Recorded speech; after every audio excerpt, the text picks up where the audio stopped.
नेते मंडळी सुद्धा धुळवड खेळण्यात दंग आहेत। आमदार भास्करराव जाधवांनी चिपळूण तालुक्यातल्या तुरंबव गावामध्ये शिमगोत्सव साजरा केला।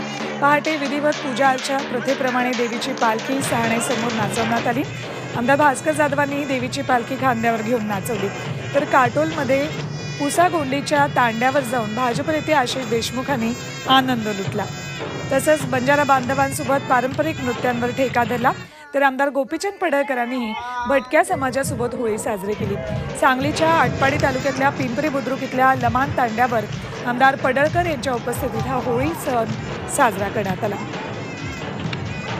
ही तीन दृश्य आहेत। एकीकडे काटोलमध्ये आशिष देशमुख यांनी होळी उत्साहात साजरी केली, बंजारा बांधवांसोबत ते धुळवड साजरी करत होते। तर इकडे चिपळूणमध्ये भास्कर जाधव यांनी पालखी नाचवली। तर सांगलीमध्ये आमदार गोपीचंद पडळकर यांनी भटक्या समाजासोबत धुळवडीचा सण साजरा केला।